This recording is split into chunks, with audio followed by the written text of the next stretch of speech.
कमाल की बात है कि गट को ठीक करने के लिए आपको ये भी नहीं कि कोई दवाई खानी है। तो वही मेरा नेक्स्ट क्वेश्चन ये था। अब आते हैं हम सबसे इम्पोर्टेंट से, गट को सही कैसे करें, क्या क्या आपको कुछ करना एक चाहिए? चीज़ों की को छोड़ना होगा।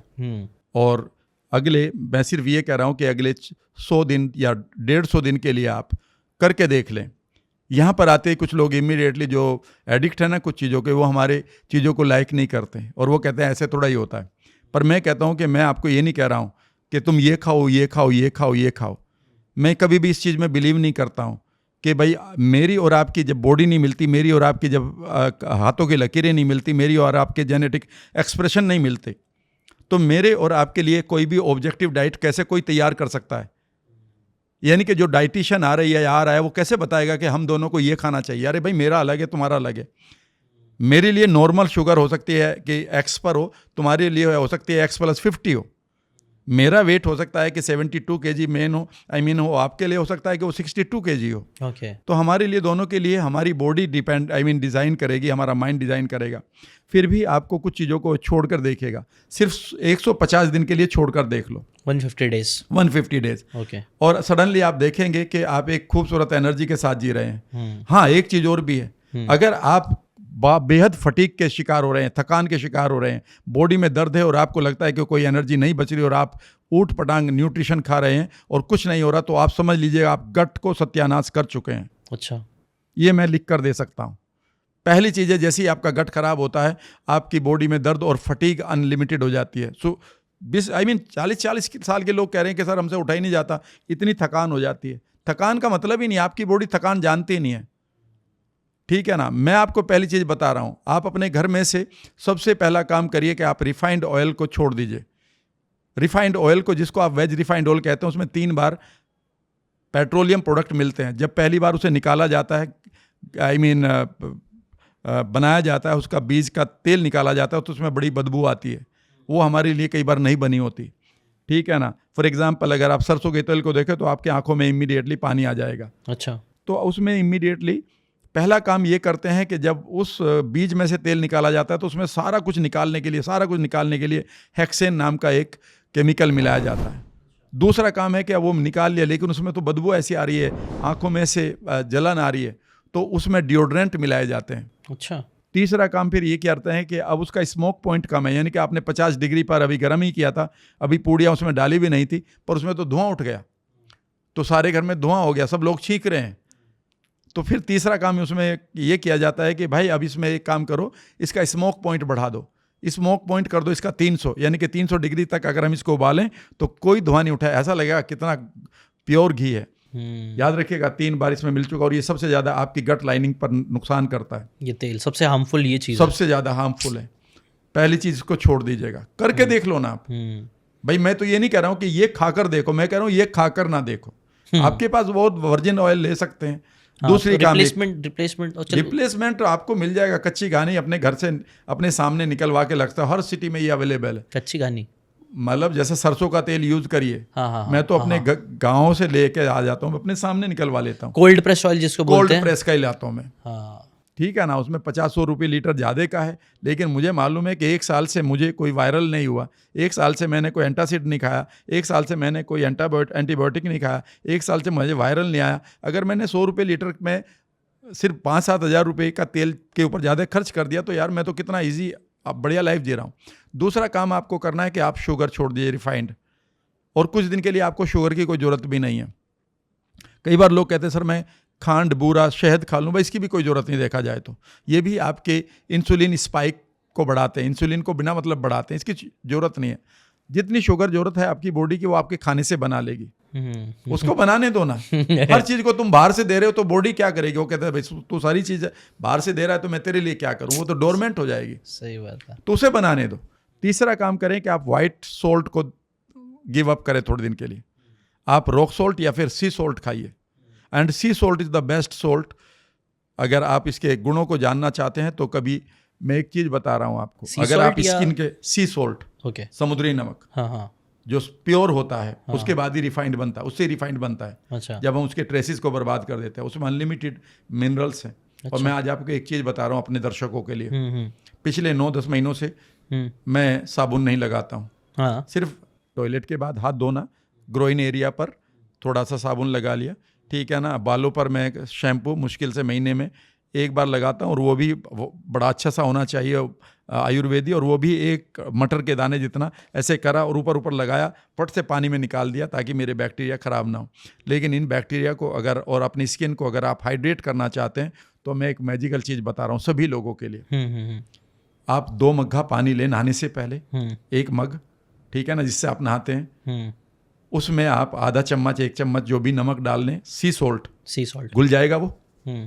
एक छोटा टॉवल लें और उस टॉवल से यहाँ पर पूरी बॉडी को एक बार उस पानी से टॉवल को अच्छी तरीके से रगड़ लें। अच्छा, ठीक है ना। नहाने से पहले बाद में? ना, पहले। हाँ, ठीक है ना।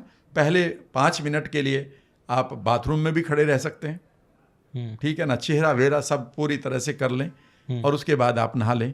साबुन लगाने की कोई ज़रूरत नहीं है, क्योंकि साबुन से आपके गुड बैक्टीरिया मरते हैं, बैड वाले नहीं मरते। इसीलिए एक साबुन तो कहती है ना, यह आपकी स्किन के 98% बैक्टीरिया को मार देता है। 99, और वो 2% क्यों नहीं मार रहा? क्योंकि वो खराब वाले उन्हें नहीं मारते। और 98 कौन से थे?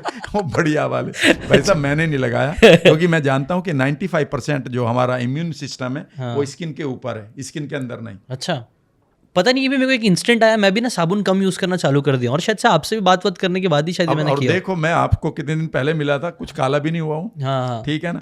और बताता हूँ मैं, एक चीज और छोड़ के देखे सब लोग।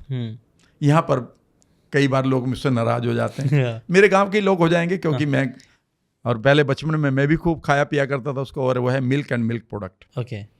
आप मिल्क और मिल्क प्रोडक्ट को छोड़ दीजिएगा। अगर आपको कोई भी एलर्जी, ऑटो इम्यून डिजीज़ या कोई भी मोटापा, शुगर या कैंसर जैसी कोई अगर शुरुआत हो चुकी है, बिल्कुल छोड़ दीजिएगा।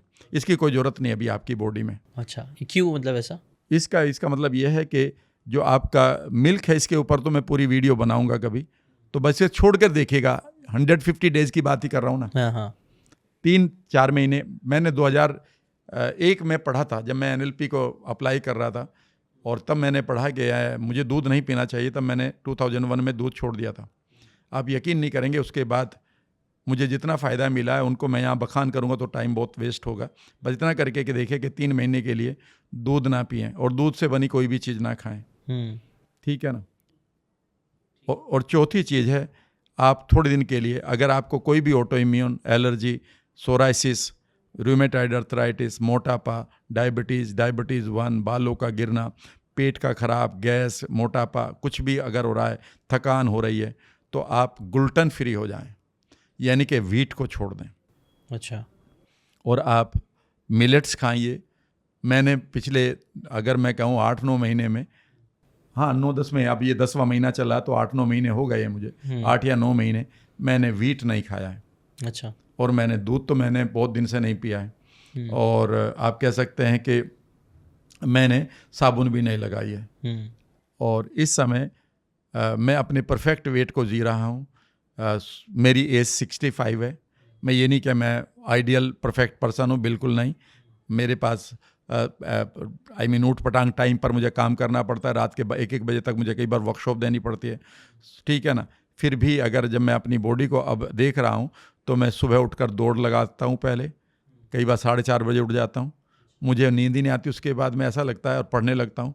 उसके बाद मैं जॉगिंग भी करता हूँ। जॉगिंग के बाद मैं जिम में जाता हूँ। जिम में मैं जिम करता हूँ जितना भी, और 1 घंटा मैं वहाँ पर, या तो जिस दिन जुम्बा का डे है जुम्बा करता हूँ, या फिर योगा करता हूँ, या डांस वहाँ पर होता है। और उसके बाद मैं आराम से आता हूँ, और मैं अपने कोई एक्स्ट्रा न्यूट्रिशन भी नहीं लेता हूँ।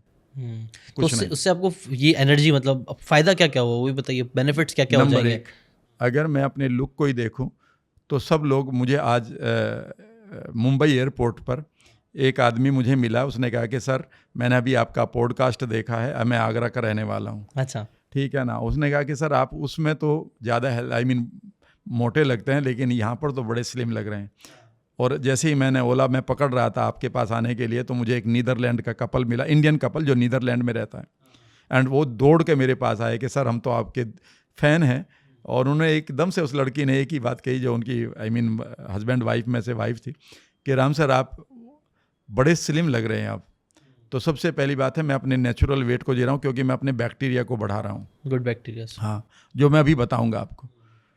और दूसरी बात है कि जो मुझे थकान रहती थी योगा करके, और मैं कम से कम 1 घंटा इंतजार करता था यार मैं अपने आप को ठीक कर लूं, और फिर कभी प्रोटीन शेक भी ले रहे हैं, ये भी ले रहे हैं, वो सब मैंने छोड़ दिया है, ठीक है ना। और मुझे कोई दर्द नहीं है। सही बात तो ये है कि अब मैं जब जॉगिंग करता हूँ तो मैं थकान को बिल्कुल भी महसूस नहीं करता हूँ। अच्छा। मेरी जो प्रोडक्टिविटी है वो बढ़ रही है। अच्छा। और मुझे वेट घटाने के लिए कोई एफर्ट नहीं लगाना पड़ा, 0 एफर्ट है मेरा वेट के लिए। अच्छा, अपने आप कम हो रहा और मेरा वेट इस समय, मेरी हाइट 6 फीट है और मेरा वेट 72.3 kg है। 300 ग्राम शायद मेरे कपड़ों का होगा, बाकी 72 है, ठीक है। और इसके बाद अगर आप मेरा बीपी देखते हैं तो 120/80 है। और डॉक्टर ने चेक किया था रैंडम खाने के बाद करीब 4 बजे मेरा ब्लड शुगर, तो उन्होंने कई बार पूछा सर आप क्या करते हैं, मैंने कहा क्यों ब्लड शुगर ज़्यादा आ रही है क्या? उन्होंने कहा नहीं 121 है, जबकि 140 तक भी हो सकती थी तो ठीक थी, ठीक है ना। और ये मेरे नेचुरल बाल हैं, बाल मुझे हल्का सा कलर करना पड़ता है टू बी वेरी फ्रैंक, क्योंकि ये मेरे प्रोफेशन की रिक्वायरमेंट है, ठीक है ना। 25% सिर्फ बाल ग्रे हो चुके हैं at the age of 65, but सही है ये मैं हूँ, ठीक है ना। और मतलब मैं ये कह सकता हूँ कि I am proud of my body. मुझे मेरी बॉडी बता देती है जैसे ही मैं इनर पेसिंग करता हूँ।